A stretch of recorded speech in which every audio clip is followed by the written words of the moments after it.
Hello friend, good evening, नमस्कार। कैसे हैं आप लोग? आशा करती हूँ कि आप लोग स्वस्थ होंगे, मस्त होंगे और अपने अपने कामों में व्यस्त होंगे। आज मैं आप लोगों को एक प्रेमिका के दिल की बात, जो कि अपने प्रेमी से बहुत प्यार करती थी लेकिन कुछ कारणों से जुदा हो गई है, तो वो प्रेमिका अपने प्रेमी के बारे में कुछ एहसास इस तरह से लिखती है। अगर आप लोगों को ये लाइनें पसंद आती हैं तो प्लीज़ वीडियो को लाइक करें, कमेंट करें एंड शेयर ज़रूर करें। मैं कविता नहीं एहसास लिख रही हूँ, मैं कविता नहीं एहसास लिख रही हूँ। आज तुम्हारे लिए कुछ खास लिख रही हूँ, आज तुम्हारे लिए कुछ खास लिख रही हूँ। जब मैं तुमसे मिली तुम अलग से लगे थे, जब मैं तुमसे मिली तुम अलग से लगे थे। हम रोज़ मिलने लगे फिर जुदा हो गए, हम रोज़ मिलने लगे फिर जुदा हो गए।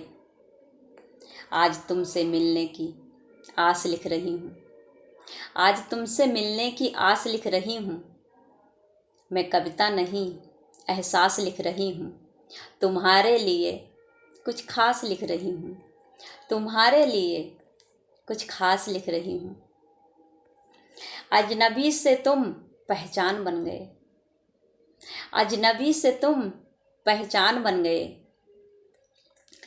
पहचान बनते बनते मेरी जान बन गए, पहचान बनते बनते मेरी जान बन गए। मेरी जान तुमको जीने की आस लिख रही हूँ, मेरी जान तुमको जीने की आस लिख रही हूँ। मैं कविता नहीं एहसास लिख रही हूँ, मैं कविता नहीं एहसास लिख रही हूँ। तुम्हारे लिए कुछ खास लिख रही हूँ, तुम्हारे लिए कुछ खास लिख रही हूँ। तेरे आने जाने से मैं यूं शायर बनी, तेरे आने जाने से मैं यूं शायर बनी।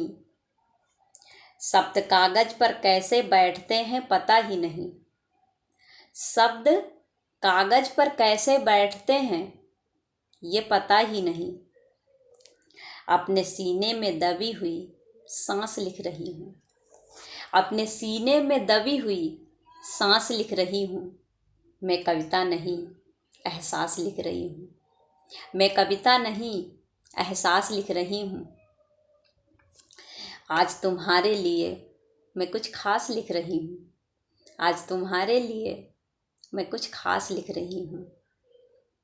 आई होप फ्रेंड कि आप लोगों को ये लाइनें पसंद आई होंगी, और जिन्होंने मेरी वीडियो को पूरी देखी है, thank you so much, thank you so much for watching.